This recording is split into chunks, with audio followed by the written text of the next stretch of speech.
Welcome back to another episode review of Eerie, Indiana. If you're new to my channel, I've been doing a review of every single episode of Eerie, Indiana, so feel free to watch my previous episodes.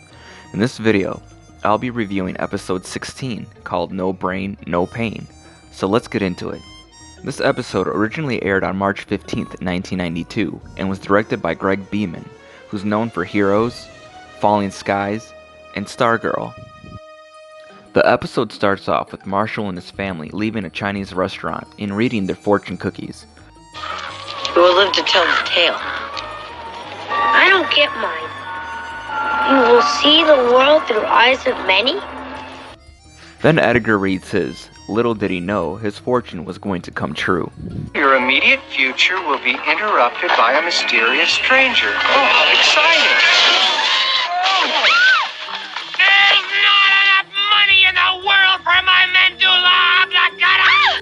We are introduced to Chappie, who was played by Paul Sand, who is known for The Hot Rock, Can't Stop the Music, and Teen Wolf 2. They help Edgar up, and Edgar says he's fine. Marshall says some people in Eerie thought this guy was insane, but no one ever bothered to know who he really was or how to help him.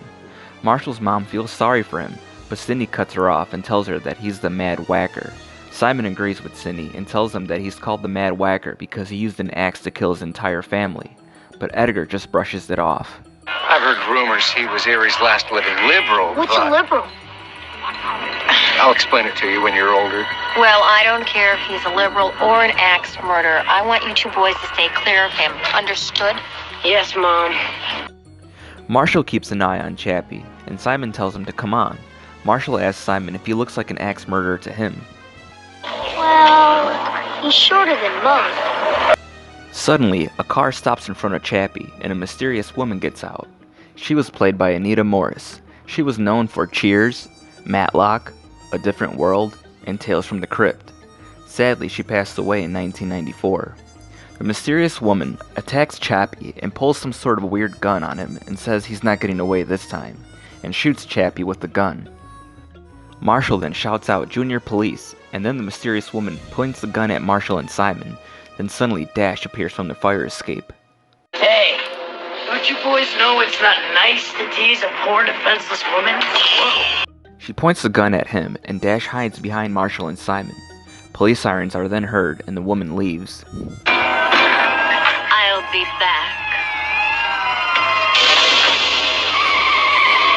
I didn't know there was a Mrs. Terminator. They check on Chappie to see if he's alive. Dash tells him to ask themselves what's in it for them if they help, and Marshall tells him what if it was him laying there needing help. Dash says he likes this question better. Dash takes off because of the sirens. Marshall says every time a guy gets roughed up with a zapper gun, he's got to find out why. Marshall says it was risky, but they had to hide Chappie to keep him safe, and decided not to get the family involved.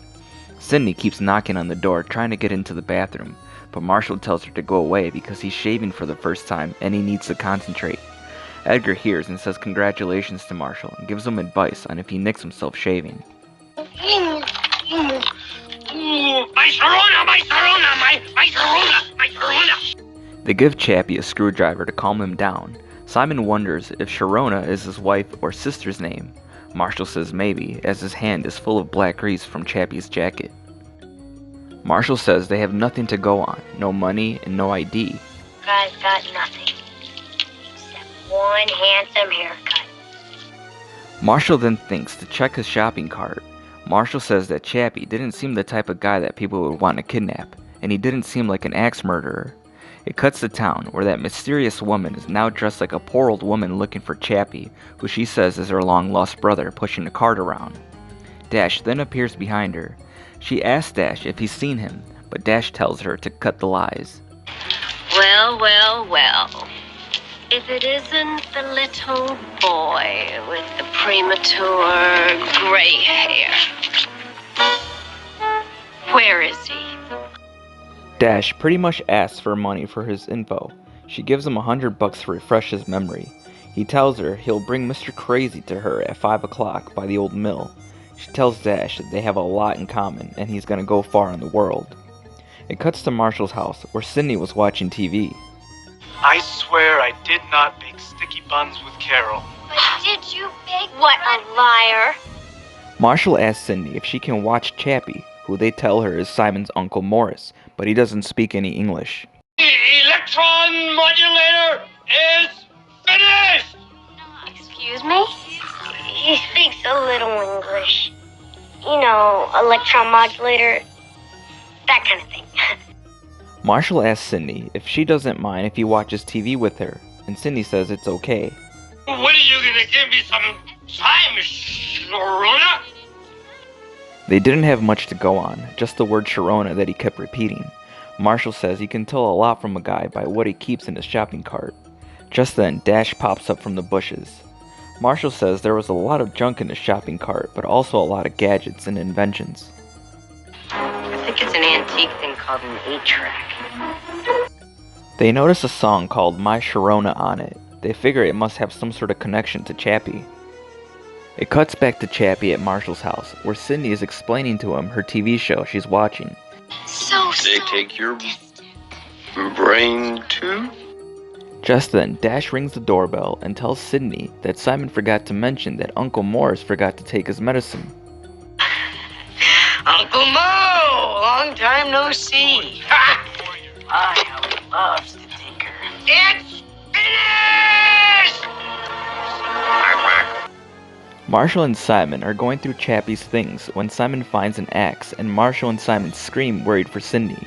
They run to Marshall's house. They hear screaming coming from the house, but when they enter it, it's the TV who's making the screaming noises. Simon sees Cindy and is happy she's alive and gives her a hug. Marshall asks if everything's okay, and Cindy says everything is fine. Why wouldn't it be? Marshall asks Cindy where Uncle Morris is, and Cindy tells him that he left with Simon's cousin, the gray-haired kid. Simon says what the heck is going on. Marshall then thinks the answer lies within the helmet. Marshall tells Simon they need to go to their secret spot. It cuts to Dash and Chappie entering the old mill to meet with the mysterious woman. She calls Chappie Charles, revealing his real name. John is a fool and Todd is a liar, and I'm leaving! She hands Dash an envelope full of cash, and Dash asks the mysterious woman, what's it with this mad whacker that's worth this much cash? She says, mad whacker? This mad whacker is Charles Furnell, the smartest man in the world. My hair hurts!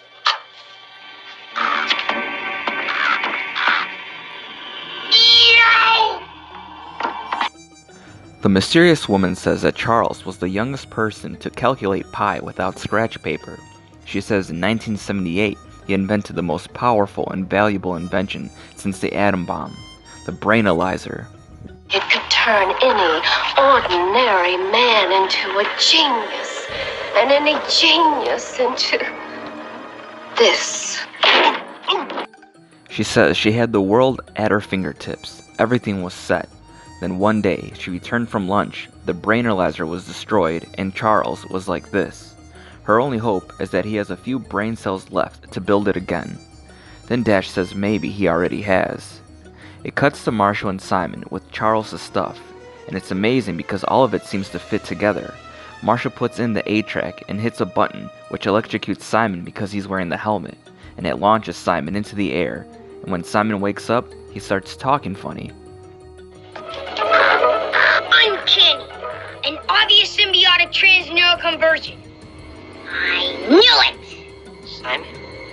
Are you alright? Who's Simon? My name is Charles Burnell. And I'm like a cigarette. Marshall says that Simon now has a mind like Einstein thanks to the brainelizer. An attenuator rotor made from an ordinary distributor cap. How ingenious of me. Marshall asks Simon if he's the smartest man in the world. Yes. Yes, I am. Okay then. What's 42 times 106? 4,452. You're a genius, Simon. And because of said genius, your friend Simon is actually on this audio tape. Once again, I am Charles Burnell. Marshall asks Charles when do they get Simon back, and Charles says he's not abandoning his new body unless Marshall helps him find his rightful body. He will gladly go to puberty again. Charles says he's been in that tape for over a decade and he has a lot of work to do. He then asks Marshall who the president is now. George Bush. And Dan Quayle's the vice president. This is worse than I imagined. I suggest we pack up this gear and find the real me as soon as possible. Downstairs, we see the mysterious woman talking to Marshall's parents, trying to get Charles's gadgets back, as Marshall and Simon are sneaking downstairs with Charles's gadgets. Edgar calls out to them. Marshall tells Charles not to forget that he's 9, so they don't blow his cover. Edgar introduces them to Mrs. Danforth, the mysterious lady. Can you say hi, Simon? Oh, I suppose I could. As the late philosopher Walker Percy said, why is it you can meet someone and in 10 seconds know more about them than they will ever know themselves? Hello, sugar buns. I mean, Miss Danforth. Edgar tells them that Mrs. Danforth is the bum's sister, that she's come to Eerie to take care of her brother, which makes Charles snap. Care for him? Using acrobatic massage techniques to swindle a Nobel Prize winner out of his life's work? That's her idea of caring!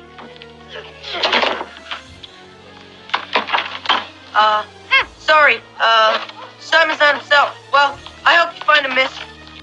Marshall and Charles storm outside to the mystery woman's car, and Charles says that's the most dangerous woman on Earth.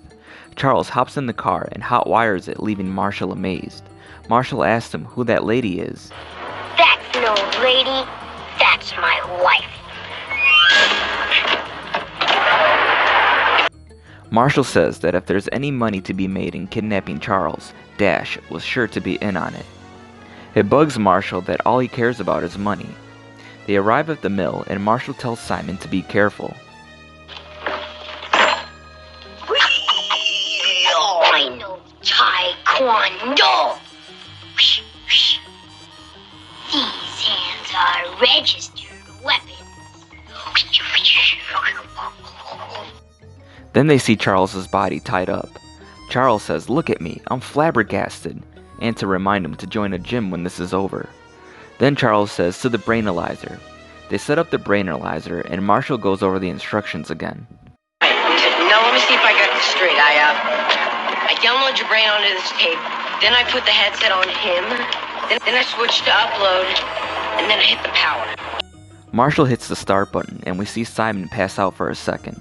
Marshall removes the helmet off Simon's head and puts it on Charles' head and zaps him, and asks if it worked. Charles is now back into his rightful body. Alright, we did it, it worked! Alright, what's 824 squared? It's elementary, 678,976. Close enough. Now let's get Simon back. Marshall then tries to get Simon's brain back, but realizes the tape is gone. Then Dash appears with the tape in his hand. He's trying to prove. Let Grandma Schwarzenegger decide that. In the meantime, one false move and Simon here becomes vice presidential. Charles then tells Dash he's making a mistake and he needs to do what is right. Dash says he knows his story, how he couldn't handle the pressure. I invented a brainelizer for the good of humanity, to preserve intelligence for coming generations. And then that great woman sold us out. She negotiated a multi-million-dollar deal with Ed Meese to steal the 1980 election by pumping MacGyver's brain into Ronald Reagan, quadrupling his IQ. So when I found that out, and for the good of my country, there was only one thing that I could possibly do, and that was to scramble my own brain. Destroying the brainelizer technology. Then the mysterious woman enters and holds up Marshall and Charles and gives Dash some more money and tells him to leave. Marshall yells at Dash for selling them out. Then Dash says unless he has a better offer. Marshall and Charles look at each other and Dash says he didn't think so. and tells him, "See you in the next life." But as Dash looks at his money, he starts to have second thoughts. Inside the mill, the mysterious woman puts the helmet on Simon again and says, "No brains, no witnesses," and hits the switch. But as she does, Marshall and Charles touch the brainelizer too, and it throws them all backwards. When they wake up, the mysterious woman's brain is inside Marshall's head. Get back, you pigs. Brainalizer's mine. And Charles is back into Simon's body, and Simon is in Charles's body, and Marshall is in the mysterious woman's body. I loved you once. I never loved you. You're a dreamer and a fool. Marshall's body notices the gun and tries to grab it, but Dash grabs it before he does. And Dash thinks Marshall is the real one and tells him that counting all that money didn't feel right. You shut up, lady. I've heard enough from you. Wait, you're making a big mistake. It's me, Marshall. It's him you want. Huh? Don't listen to him, kid. He's her. Nail her. There's $1,000 in it for you.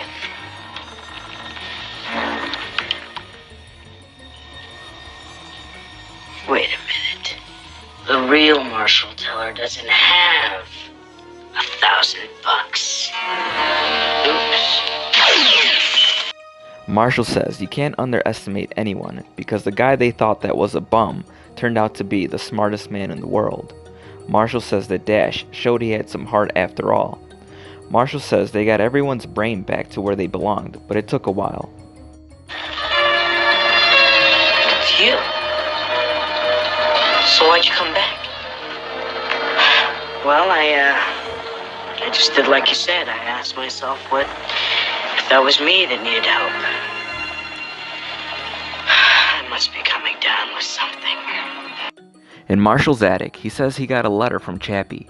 He said he destroyed the brainelizer once and for all, and that he and the mysterious woman moved to the country to try to work things out, and he thanked Marshall for stopping to help him out. Marshall puts the 8-track into the evidence locker. And that concludes episode 16 of Eerie, Indiana, and another great episode. I really liked the whole brain swapping thing, and it was funny to see Simon act like Charles. I think he really shined in this episode. It was also pretty funny to see Marshall act like a woman too.